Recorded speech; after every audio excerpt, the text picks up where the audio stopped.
There are three facets to coaching. So it's obviously the technical, and then you have the tactical, and then you have the emotional. It's the ability to communicate messages, explain yourself well, so the player understands exactly what you're trying to accomplish, and you're selling the big picture, the belief in what you're doing to your player.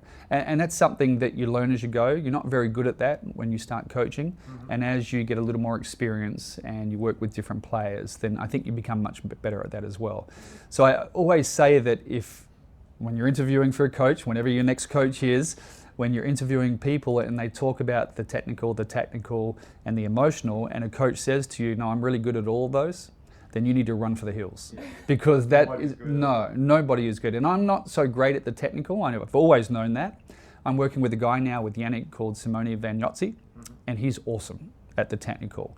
And so a lot of the technical changes, we talk about it obviously, but a lot of the technical changes that he's making with Jannik, I leave it to him because he sees that big picture a little bit clearer than I do. And then we're both okay at the tactical, and I'm a little more better at the emotional and the communication and how to deliver a message and whether or not it's getting through and keeping a good culture within the team and making sure everyone's sharing information and we're all working together because I have that experience. So together we've been a good mix so far for Jannik. But it's really important to make sure that when you are interviewing and talking to coaches that they don't sell you on something they're not. Yeah, which you probably had that before. Yes. The window for coaching in tennis is maybe 3-4 years, and if it goes any longer than that, it becomes more of a coach / manager, protector, just making the player feel good role, because there's about a 3 or 4 year window where you can impart everything you know. And that's the thing about coaching also, is that the better style of coaching is to coach a player to teach them, so they can problem solve for themselves. Yeah. And so the player will get to a point after 3 years and go, you're about to say something? I know what you're about to say. and you do it already, and then you go onto the court. So there's not as much need for you to be around that particular coach, and after 3 or 4 years, it's time for somebody else, a different voice, different inspiration, different message. The other way of coaching is to have that player rely on the coach. Let me tell you what to do. Not explain to you what to do, just I'm going to tell you, take the forehand cross court or come in more or whatever it may be, but you're not really explaining it. So that ends up where the player relies on the coach too much for the tactical side of things, and the coach is cementing their position with that player for a long time, but not really helping the player become better through problem. Andre taught me how to communicate, how to analyze matches, how to break down, how to talk to a player in tough moments. He taught me much more about coaching than I taught him about tennis. But one of the things that we really concentrated, and this is more an extension of Brad Gilbert. Brad spent 8 years with Andre. They had a remarkable career together. I think they won 6 majors together. 8 years is a long time. It just got to a point where, as I said before, Andre just needed a fresh voice. I come in, I continued the work of Brad's in that sometimes Andre would play into the hands of his opponent. So Andre always wanted to walk onto the court and play his style, his tennis, because he knew that his style of tennis, a bit like you, his style of tennis was the best style of tennis in the world when he played well, and no one could beat him, and he didn't care what the other person did, he just wanted to go through that opponent. But sometimes there are players that play well when you give them your best stuff, and he had issues against certain players where if we sent him onto the court and said, come on, junk the ball down the middle a little bit, use the slice backhand, play with a little bit of height, don't hit the big first serve, play with a little more kick, get the ball outside the pocket. They move well into the corners, but they're not so good in the middle of the court and they can't open. There's all sorts of stuff that you can do. And Andre started winning these matches and he'd walk off the court and go, I didn't feel good about today's match. And it was so, why? What was the score? Yeah, I know I won 6-2, 6-2, but I didn't. But he didn't like winning ugly, right? Yeah, exactly. But last time you played this person, it was 7-6 in the third, 3 hours, and you walked off the court and said, I played really good today. But you're making life tough for yourself sometimes. So he had to get smarter as he got older and also he was a 32-year-old, and he had to protect his body a little bit more. So whenever he could sort of cut a corner with getting himself away from that physicality, we would take it because it's like putting a little bit of money in the bank. So that was my main role with Andre, is to make him a smarter, more effective tennis player. And lo and behold, one of the players that he had to play much smarter against was Leighton. And I remember in 2005, now Andre's 35 now, 34, 35, 2004 maybe, Classic example of this was that Andre played Roddick in a 3-hour semi-final in Cincinnati in the semi-final. 7-6 in the third, one of the greatest matches I've ever seen. Both players played really well. Brad was the coach of Roddick. I had a beer with Brad after the match. Yeah, Brad. We walked off the court. Brad's sitting there going, oh, it was an unbelievable match. And I'm like, so happy. Yeah, it was a great match. Do you want to talk about it? No, I don't want to talk about it. And so the next day he's got to come back, and Andre's done. He's dead. And the next day he's got to come back and play Leighton Hewitt in the final of Cincinnati. And I said to him that morning of the match, this is our chance. This is our chance to put everything we've spoken about into full effect to see whether or not you can win a match playing basically, not on one leg, but he certainly wasn't moving nearly as well as he could have.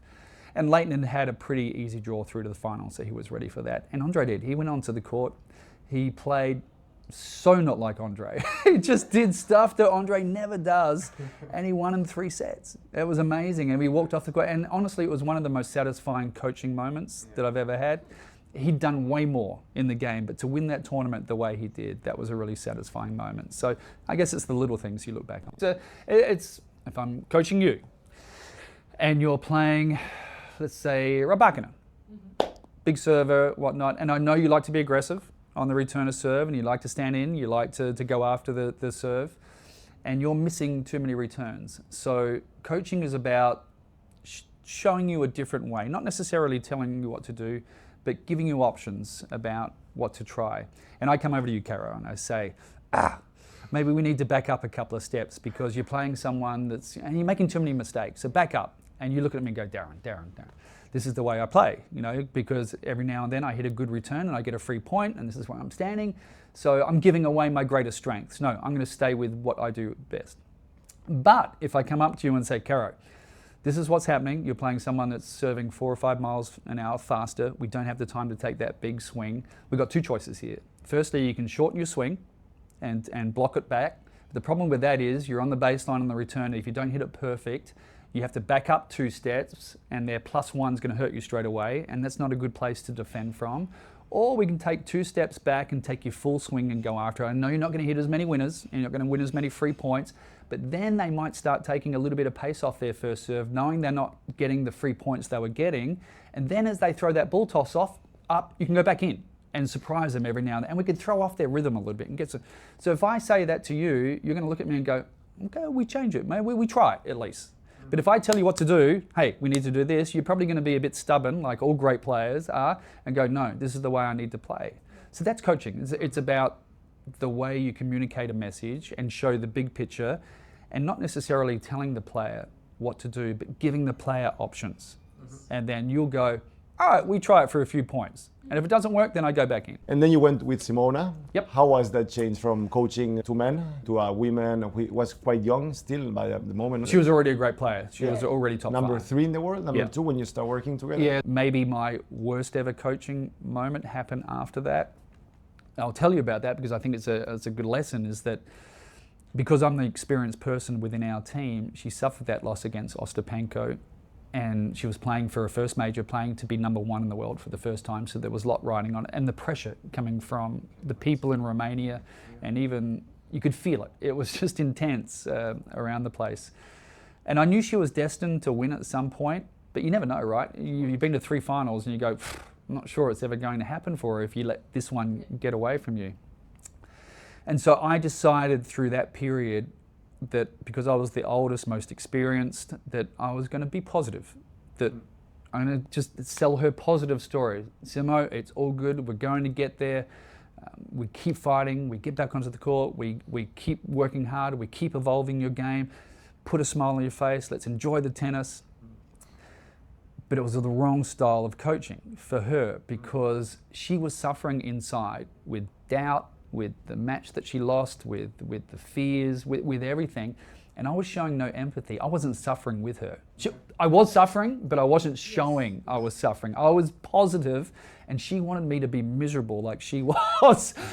But it's true, because misery loves misery in the tough moments. And all she wanted to see from me that I was feeling as bad as she was. And so we went through the next 6 or 8 weeks where I was super positive and thinking I'm doing the right thing as the leader of the team, and I'm just running her into a hole. Yeah. And so she ended up taking a few tough losses. A couple of more matches she played were for number one. She lost those. Then she played Sharapova in the first round of the US Open. Huge match. Lost to Sharapova. Actually played quite well.